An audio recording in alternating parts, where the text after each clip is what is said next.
Boy and Dog. In a far distant land, at a time beyond telling, a boy Spark is born. Towards the outskirts of a small village on a tree-covered hill, a sparse burial ground is seen. At a freshly covered mound, a wooden cross bears the words, "Leah, loving wife and daughter." Grandpa and Grandma stand beside their grown son, who clumsily holds his newborn infant, Spark. Spark's papa gazes at his baby, then at Grandma, who takes the child and cuddles him to her. Papa stares at his wife's grave. "How will I manage without you?" he asks. Grandpa looks at his son, then slowly walks down the slope.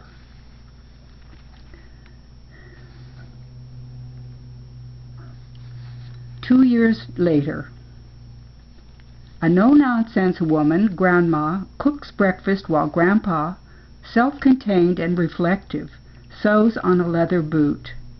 Papa grabs his jacket off a peg, pulls it on, and says, "I must go. I can stay here no longer." Spark, now a robust 2-year-old, struggles down the loft stairs barefoot, his puppy Chipper close behind. "Papa! Papa!" Papa awkwardly picks Spark up, then turns back to his father.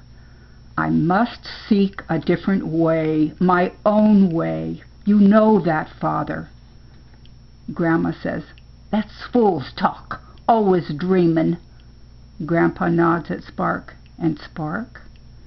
Spark's hands explore Papa's face, bringing a smile. Papa says to Spark, "Spark, up so early?" Spark tugs at his papa's jacket. "Papa go?" "Yes, Papa go, but I'll bring many treats when I return. Would you like that?"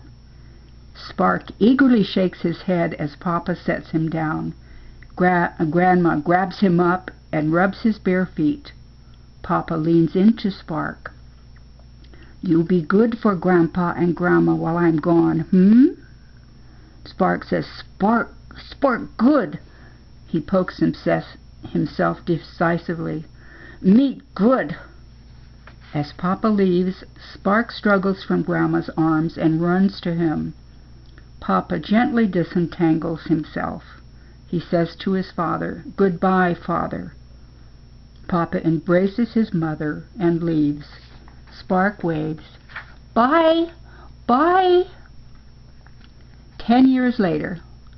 Late afternoon, Spark, now an energetic, inquisitive 12-year-old, bounds from the village store with his book satchel and a sack of flour. He rounds the corner, then stops abruptly at the sight of 2 old men passing by. The first old man says, "It be true, I tell ya. He seen it." The second old man says, "The land of happiness? He saw it?" Spark behind the village bushes whispers, "The land of happiness." He ogles the 2 old men. The old men continue down the path. First man says, "Long past, it be said, magic happenin's. Treasures be there like, well, your eyes can't hardly figure." Second old man, "Pooh, a tale for young'uns." They shuffle out of sight. Spark gazes after the old man and whispers, "Magical." He rushes home. Spark speeds past the grazing cow, Violet, towards his cabin. As their dog, Chipper, runs full tilt at him, almost knocking him over. Spark yells, "Hey ho, wait! Can't fool with you now. Gotta tell Grandma." He hurries into the cabin, Chipper right behind. Grandma is cooking supper at the stone fireplace. Spark bursts through the door. "Grandma, I heard those old fellows talking again, 'member? 'Bout the land of happiness?" "Now, Spark, maybe Papa became a knight there, and he's fighting to help folks."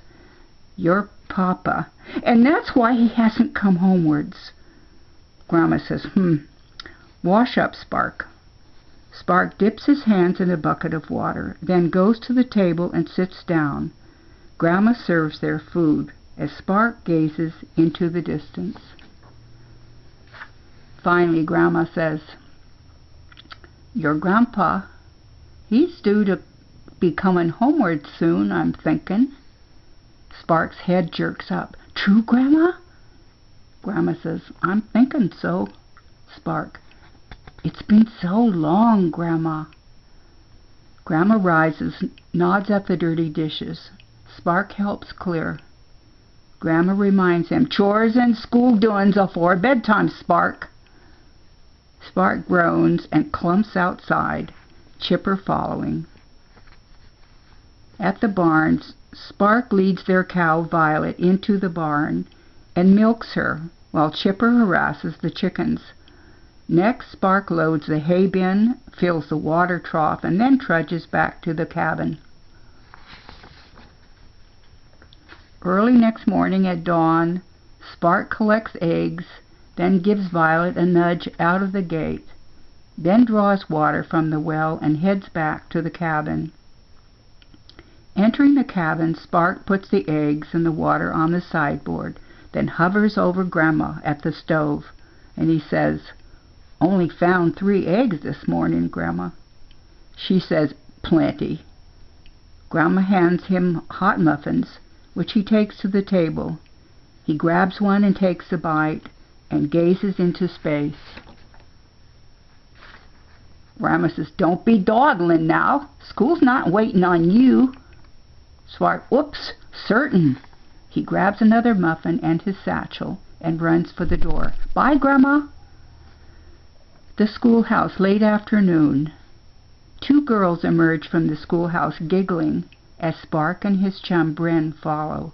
Another friend, Toby, passes them and, peering at the girls, scrambles up the tall tree. Toby, "Hey fellas, come on up."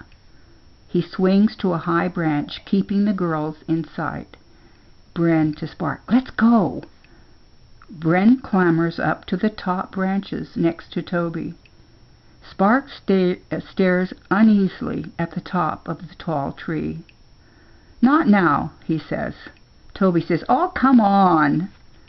Spark sneaks another look up at the tree's great height. "Gotta go." He darts a look at the girls, then goes on.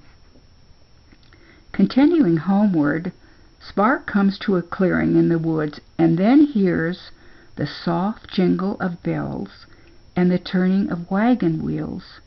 He stares at the approaching wagon. Actor Man sits up on the wagon seat, guiding a scruffy, pom-pom decorated horse, who pulls the bedraggled wagon, which is covered with a tattered, garishly painted star and moon cloth, bearing the sign, "Wonder Show." He watches spellbound as the wagon comes to a stop. The actor man smiles and raises his arm in a robust greeting. "Hail, young laddie!" Spark says hello. 2 merry, unkempt children skip beside the wagon. The boy waves a tarnished, gold-painted scepter, while his little sister, her pixie countenance bearing the remnants of a clown-painted face, attempts juggling 2 balls. She drops one. Spark says, "Ho!" He retrieves the ball and hands it to her. The girl shyly dodges behind her brother. Her mother, up in the wagon holding a baby, watches with amusement.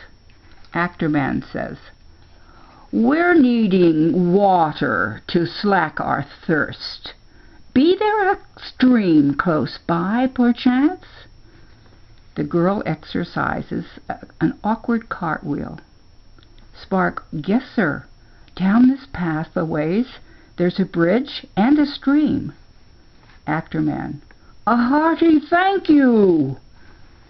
Spark asks, You've come a long way, sir?" Actor Man laughs and winks.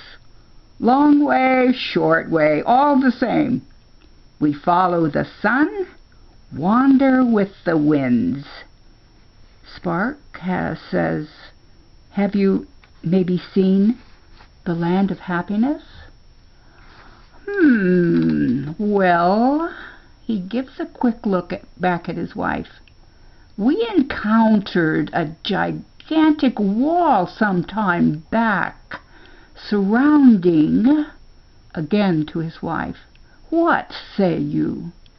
His wife shrugs, chides him with a smile. Don't befuddle the boy.